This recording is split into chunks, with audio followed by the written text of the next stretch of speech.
Hey guys, it's Mrs. Wallace. I hope everybody's doing okay. The news is crazy. It feels a little bit like the world turned upside down.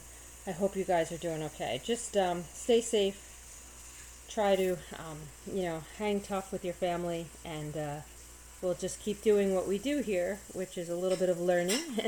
I just wanted to comment a little bit on the natural monopoly, because looking at some of the graphs that you guys did on the homework yesterday that you were quote unquote in class, just a few things. When you draw natural monopoly, make sure that you draw a long run ATC that is downward sloping. Okay, so first of all, it should be downward sloping. It is displaying economies of scale.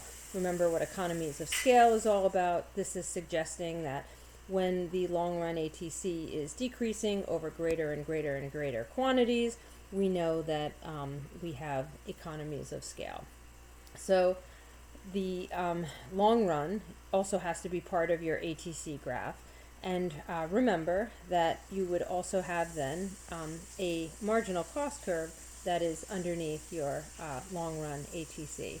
It is likely that at some point they will intersect. Okay, that could happen at a variety of different quantities. It doesn't have to happen all the way on the right side of your graph, but you do want to make sure that you're drawing your graph to demonstrate the economies of scale. Okay, and this is price, and this is quantity. Okay, once you have your long run ATC and your long run MC, okay, so this is your MC curve right here.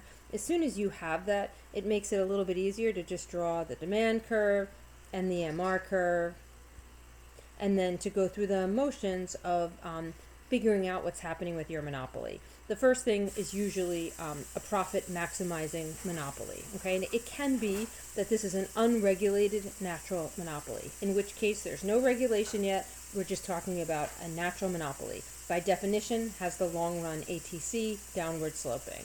We might demonstrate that this is going to be producing the quantity where MR equals MC, and then we're pricing up to the demand curve. I know my lines look a little sketchy, but that's where we would be pricing. And in this case, we know that there is going to be a profit.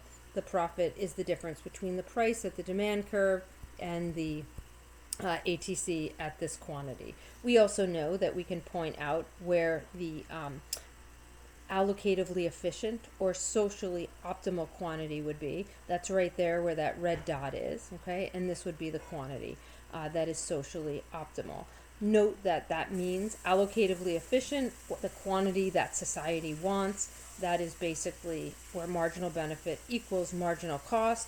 And at that particular quantity, we might be able to say this would then be the corresponding price, the price that is socially optimal. So just like the monopolist is having a very low quantity and a very high price, if we are allocatively efficient, either because we're asked what would the perfect competitor produce? Well, they would produce this quantity that's socially optimal, and they would offer this price, which is socially optimal price. Okay, this price isn't really socially optimal, but it corresponds, this price that's SO corresponds to this quantity on the demand curve.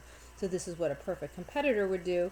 This is also a possibility if the monopoly was mandated to produce here, that they were asked through a price control. As noted yesterday, if it was the monopoly was regulated to produce at this price, that could be problematic because we know the monopoly would earn a loss, and they might ensue a court case, in which case they would have a case according to precedent, and they would push to have the price a little bit higher. So what we often see, the most common form of fix-it for a natural monopoly that is profit maximizing, producing too little and pricing too high, is to create the fair return price. This fair return price and quantity is going to offer a quantity that's greater than the monopoly's profit maximizing quantity, but is also going to enable the monopolist to break even. Okay, and that is something that, from the monopolist perspective, not as great as profit maximizing, but certainly isn't going to cause the same sort of situation as the socially optimal quantity, where they would be making a loss. Remember, zero economic profit does mean accounting profit. So it's not like the monopoly isn't making profit at the end of the day. Okay, so just a few things to remember. In terms of deadweight loss and consumer and producer surplus, remember, if you're asked what would a perfect competitor do, they would produce this quantity. So consumer surplus at that quantity is huge, right? Everything, if this was really the price, all of the people who are on the demand curve, right, who are willing to pay much more than this price would be getting a good deal for the product. Okay, so there's a great deal of consumer surplus when the price is low. If the monopoly profit maximizes and the price goes up here, okay, then in that case the consumer surplus is really small, right? Just by nature of the monopoly existing, consumer surplus takes a hit. Because we're not producing this quantity, which is what is socially optimal, and the monopoly that's profit maximizing is producing this quantity, we know we would have deadweight loss. Okay, so we're looking at deadweight loss to kind of be, between, you're following the marginal cost curve. Woo, that area there is kind of the deadweight loss. Okay, I hope that helps, and I will see you guys in class tomorrow.